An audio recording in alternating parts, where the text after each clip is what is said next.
I know who I am. No matter what you see, it doesn't matter what you see now, but I know where I'm going. Take that. Alright guys, just want to address the topic today. A topic that has been requested of me by a friend. It's a very, very interesting topic. Today I'll be dealing with the issue of self-image.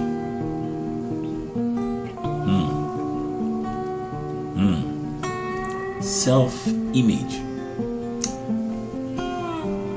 Self-image can also be likened as low self-esteem or self-esteem, insecurity, and other issues that affect the personality. Your person, your appearance, the way you think of yourself or what you think of yourself, how people look at you, sometimes how you think people look at you. Self-image. Self-image, in my own view, would be kind of the idea that one or a person has on his or her abilities, their appearance, their personality. Self-image is more of a mental picture, generally of a kind of a mental picture of yourself or a view of yourself that is most resistant to change. That image depicts not only details that are potentially available to careful observation by others. Self-image can be about your height, your weight, your hair color, your gender, your size, whether you are too fat or too slim, too tall or too short, too skinny, too black or too white, too hairy, bald, intelligent, not bright, not smart, reckless, not having plenty friends or many friends, you know. Sometimes these feelings that people have about themselves can be what we could term as objective.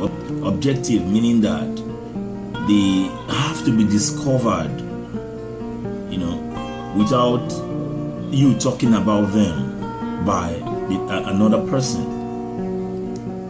Subjective meaning that they may be things that you express about yourself. And most times these are the subjective aspect of self-image is the things that arise from maybe personal experiences, and by so doing they are internalized.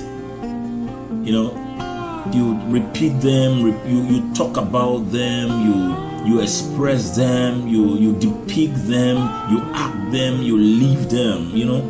And over time, people tend to use some of these behavior or behavioral patterns to define you or to judge you or to describe you. And a number of times, they may not be positive and you will feel bad. When people begin to describe you in negative terms, you will definitely feel bad. Self-image can be positive, it can be negative. Most times, the negative. Self-image answers 3 questions, maybe more, but I will limit it to these 3 questions. 1, the self-image arising from how you see yourself. 2, the self-image resulting from how other people see you. 3, the self-image arising from your perception of how people see you. Most times, maybe these 3, maybe none of the above, maybe more. Other questions. There are most times people with maybe negative self-image are usually victims of abuse, victims of rape, manipulation, bullying, and they often get trapped in a self-image of victimization. They feel everybody's against them. They feel the world has gone. They feel the world is against them. They feel nobody loves them. Nobody cares about them. They feel that they are no good, and they always describe themselves in the negative terms. The psychological profile of victimization includes a pervasive sense of helplessness and passivity, loss of control, pessimism, negative thinking, strong feeling of guilt, shame. You want to blame yourself. You feel that the consequences, or you feel that what happened to you was as a result of something you did or you didn't do well. And these tend to lead into depression. The way of thinking can also lead to hopelessness and despair.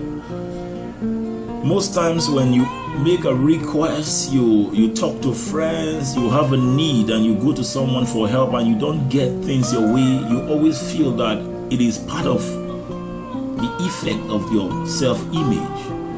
Most times when you don't pass an exam, it's because you don't look good or you don't look great.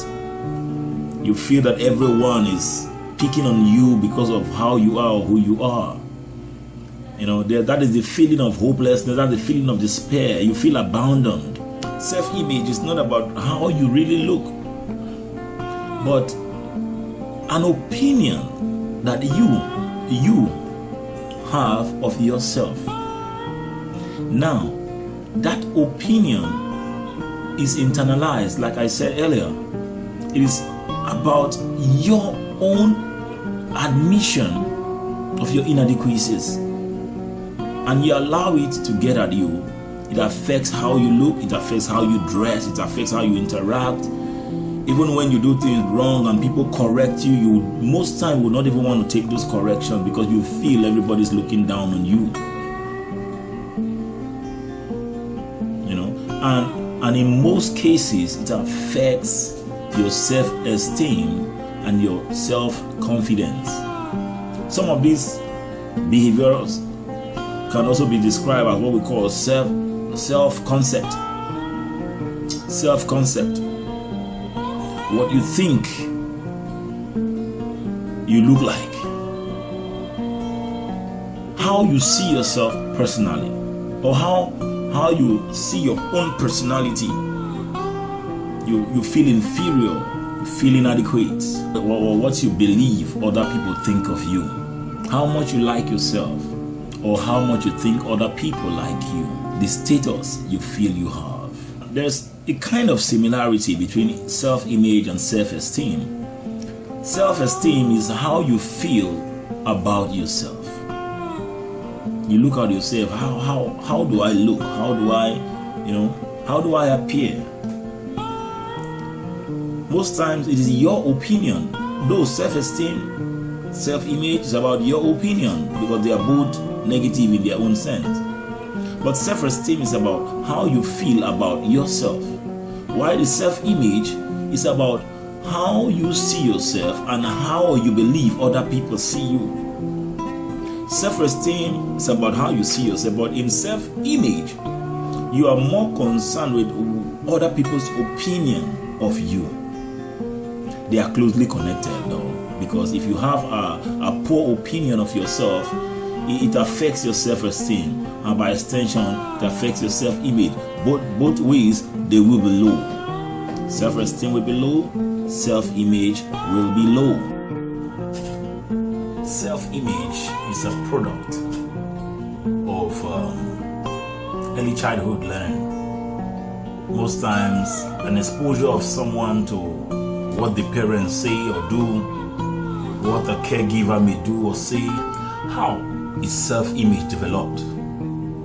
This is sometimes a question that any one of us could ask. How is self-image developed? Self-image is a product of learning. Most times early childhood influences, your parents, your caregivers, nannies, people you are associated with, sometimes siblings, friends, family members. The things they say, the things they do around you, these things form a print, an imprint on your memory. And they are mirrors reflecting back to us, an image of ourselves. These people around us, they become like a magnet. They become like a mirror that reflects to us things about ourselves, most times in the negative sense, sometimes in the positive sense. Our experiences with other people, like our teachers, our friends, could add to the image in the mirror. Relationships reinforces what we think and feel about ourselves. If you have a good relationship with your father, a good relationship with your mother, a good relationship with your siblings, most times in the home, siblings tend to use particular languages as a way of trying to ridicule another sibling. And if the other sibling doesn't have a strong character to handle or to deal with those words or things that are being said, they may get negatively affected in that regard. And that is where the negative self-image begin to build. Most times they are learned processes, they are learned attitude, they are learned thoughts. They are things that we learn in the home. With a positive self-image, we recognize our assets, we recognize our potential, we recognize our strengths. But with a negative self-image, we focus more on our faults and we focus more on the weaknesses, and this distorts the perception we have of ourselves. Our imperfections, our weaknesses they become a serious influence on how we view ourselves or how we think people view us.